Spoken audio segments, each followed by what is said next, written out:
नमस्कार दोस्तों, जय हिंद जय भारत। मैं हूं CL Saini, CD RK Saini BEd classes में आप सभी का हार्दिक स्वागत है, अभिनंदन है। दोस्तों, हमारे चैनल की इस हेल्पलाइन नंबर पर आप द्वारा जो भी साइकोलॉजी के टॉपिक हमें सेंड किए जाते हैं उन्हें हम ऑनलाइन समझाने का प्रयास करते हैं। दोस्तों, हमारे चैनल पर जो ये साइकोलॉजी के टॉपिक ऑनलाइन समझाए जाते हैं, ये आपकी सभी प्रकार की प्रतियोगिता परीक्षाओं हेतु अति महत्वपूर्ण है, इसलिए आप अच्छे से इन्हें तैयार करें। दोस्तों, आज की लाइव क्लास के अंतर्गत हम बुद्धि का अर्थ, परिभाषा यानी कि meaning and definition of intelligence. तो दोस्तों, आप सब बने रहें हमारे साथ, हमारे इस चैनल के साथ। और दोस्तों, यदि आप हमारे इस चैनल पर पहली बार आए हैं तो हमारे इस चैनल को सब्सक्राइब करें और पास ही बने बेल आइकन के बटन को जरूर दबावें। दोस्तों, यहाँ पर हम बुद्धि के बारे में, बुद्धि की अवधारणा के बारे में आपसे चर्चा करते हैं। प्राचीन काल से ही बुद्धि ज्ञानात्मक क्रियाओं में चर्चा का विषय रहा है। कहा जाता है कि बुद्धि यस्य बलम तस्य, अर्थात जिसमें बुद्धि है वही बलवान है। बुद्धि के कारण ही मानव अन्य प्राणियों से श्रेष्ठ माना जाता है। दोस्तों, यदि किसी व्यक्ति में अच्छी बुद्धि है तो उसे बलवान माना जा सकता है और वह अपनी बुद्धिमत्ता के द्वारा ही जीवन के प्रत्येक क्षेत्र में सफलता के शिखर को छू सकता है, अपने जीवन को सार्थक बना सकता है।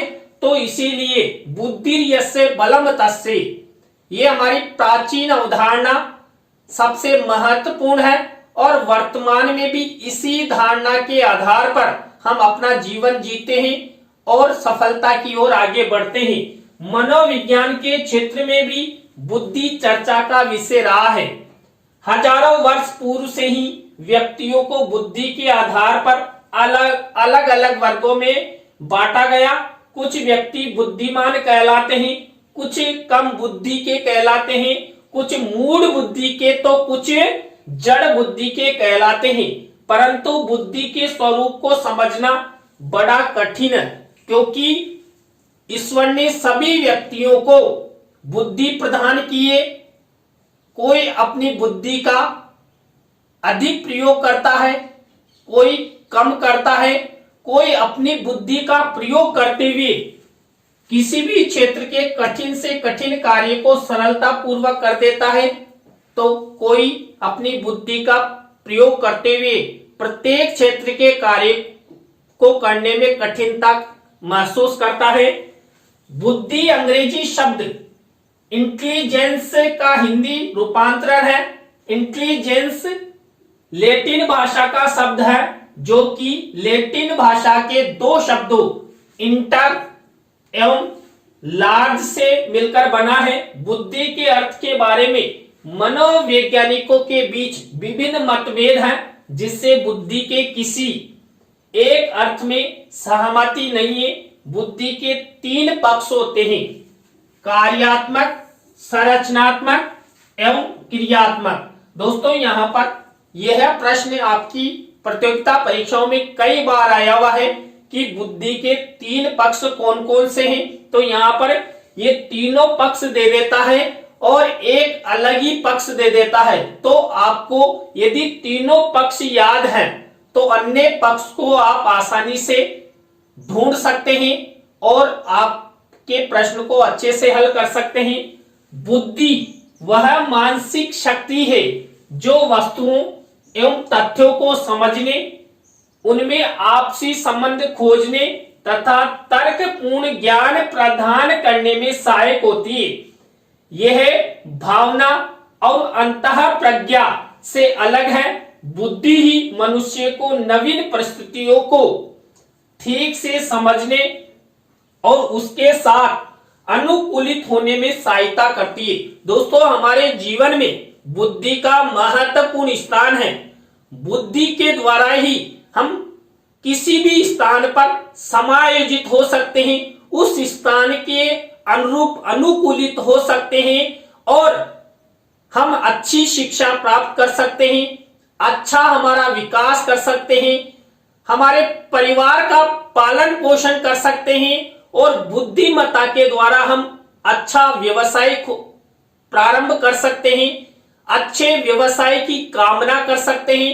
देखिए, जीवन जीने का कोई सा भी क्षेत्र हो, सभी क्षेत्रों में हमें बुद्धि लगानी पड़ती है। दोस्तों, बिना बुद्धि के जीवन की कामना नहीं कर सकते, इसलिए प्रत्येक मानव में बुद्धि आवश्यक है और वो भी अच्छी बुद्धि होना आवश्यक है।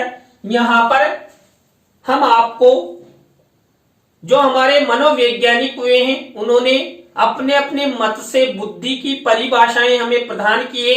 आपकी प्रतियोगिता परीक्षाओं में कई बार बुद्धि की परिभाषाओं से रिलेटेड प्रश्न आ जाते हैं, तो आपको बुद्धि की परिभाषाएं ज्ञात होगी, तभी आप उस मनोवैज्ञानिक का नाम अच्छे से बता सकते हैं। तो यहाँ पर पहली परिभाषा हमें प्रदान की है वुडवर्थ महोदय ने। वुडवर्थ महोदय ने बताया, बुद्धि कार्य करने की एक विधि है। दोस्तों, हम किसी भी कार्य को करने के लिए अनेक प्रकार की विधियों का सहारा लेते हैं, तो यहाँ पर वुडवर्थ महोदय ने भी बुद्धि को एक विधि बताया है, क्योंकि कार्य की संपन्नता में हम बुद्धि का प्रयोग करते हैं, तभी जाकर हम अपने लक्ष्य की ओर आगे बढ़ पाते हैं।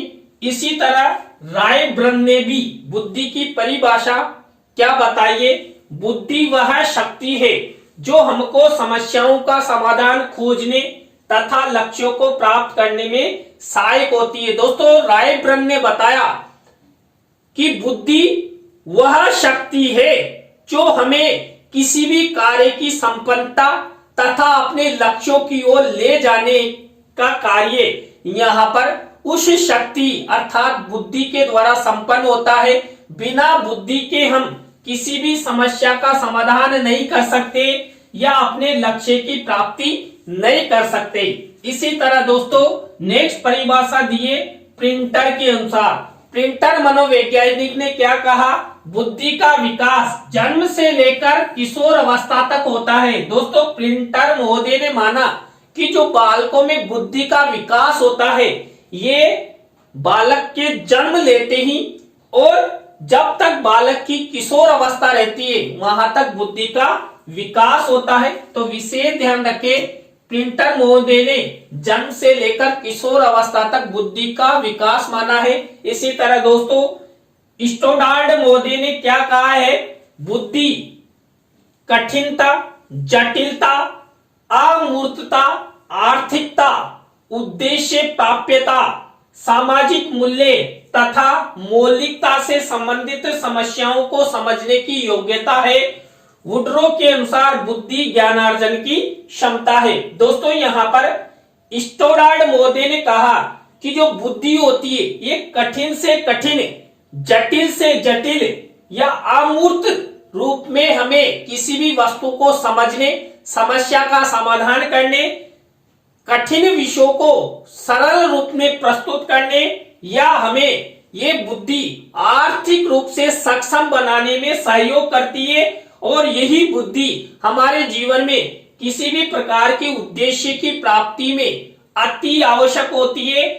उद्देश्य की प्राप्ति हम बुद्धि के द्वारा ही कर सकते हैं और हमारे समाज में जो भी सामाजिक मूल्य हैं, इन सब की प्राप्ति हम बुद्धि के द्वारा ही कर सकते हैं। और हमारे किसी भी कार्य में मौलिकता, सृजनात्मकता, रचनात्मकता लानी है तो हमें बुद्धि का प्रयोग करना होगा। इसलिए मनुष्य में बुद्धि का होना आवश्यक है। इसी तरह हमारे एक मनोवैज्ञानिक वुड्रो ने कहा कि बुद्धि ज्ञानार्जन की क्षमता है। दोस्तों, हम जो ज्ञानार्जन करते हैं, ये भी बुद्धि की ही देन है। जिस बालक में, जिस व्यक्ति में बुद्धि नहीं होगी, अपनी बुद्धि का प्रयोग नहीं किया करेगा, तो वह ज्ञानार्जन नहीं कर सकता, अच्छा ज्ञान उसमें नहीं आ सकता। यदि अच्छा ज्ञान उस बालक या व्यक्ति में लाना है तो उसमें बुद्धि का होना आवश्यक है। इसी तरह टर्मन महोदय ने बुद्धि के बारे में क्या बताया है? अमूर्त वस्तुओं के संबंध में विचार करने की योग्यता ही बुद्धि है।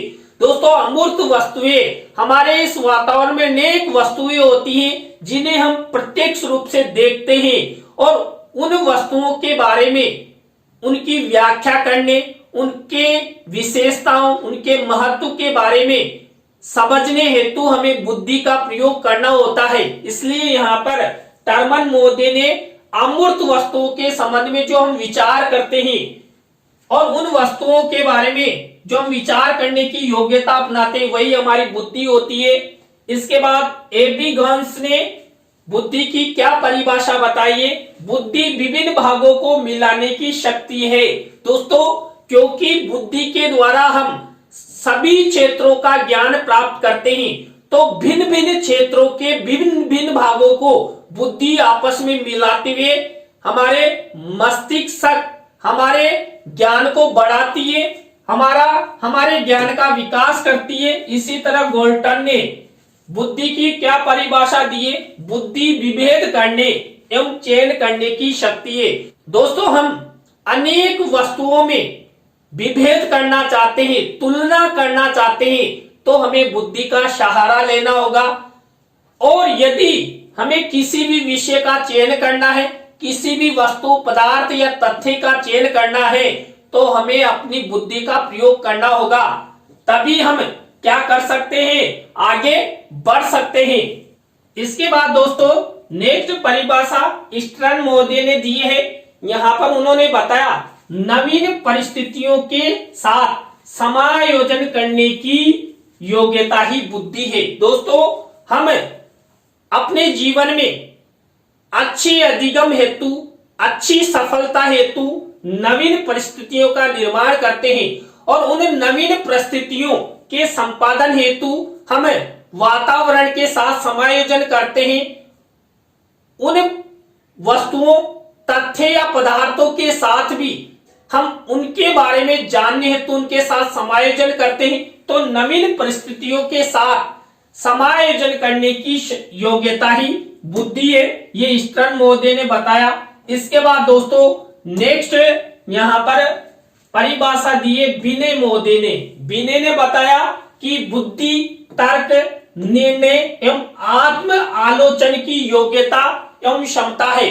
दोस्तों, यदि किसी व्यक्ति में तर्क करने की क्षमता है, निर्णय लेने की क्षमता है या आत्म आलोचना करने की क्षमता है, योग्यता है, तो ये माना जाएगा कि उस व्यक्ति में, उस बालक में बुद्धि है। यदि वो अच्छा तर्क नहीं कर सकता, अच्छे निर्णय नहीं ले सकता, आत्म आलोचना नहीं कर सकता, तो ये माना जाएगा कि उसमें बुद्धि नहीं है। इसलिए यहाँ पर बुद्धि का होना आवश्यक है। इसी तरह थॉर्नडाइक मोदे ने बुद्धि की परिभाषा बताई है। उन्होंने बताया उत्तम क्रिया करने तथा नई परिस्थितियों के साथ समायोजन करने की योग्यता को बुद्धि कहते हैं। दोस्तों, यहाँ पर हम अपनी बुद्धि के द्वारा उत्तम से उत्तम, अच्छे से अच्छा कार्य करना चाहते हैं, जिससे हम अच्छे लक्ष्य प्राप्त करें, जीवन में अच्छी सफलता प्राप्त करें और नवीन परिस्थितियों में जो हम किसी भी वस्तु, पदार्थ या तथ्य के साथ समायोजन कर पाते हैं, वही हमारी बुद्धि होती है। बिना बुद्धि के हम किसी भी वस्तु के साथ, पदार्थ के साथ या वातावरण के साथ समायोजित नहीं हो सकते। इसी तरह बंकिंगम ने क्या बताया है? उन्होंने बताया सीखने की शक्ति ही बुद्धि है। सीखने से तात्पर्य अधिगम।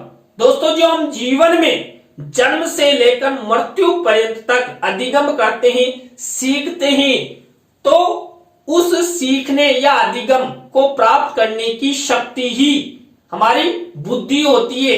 जिस व्यक्ति में अच्छा अधिगम होता है, अच्छी सीखने की योग्यता होती है, तो ये माना जाता है उसमें अच्छी बुद्धि है। बिना बुद्धि के अधिगम नहीं किया जा सकता।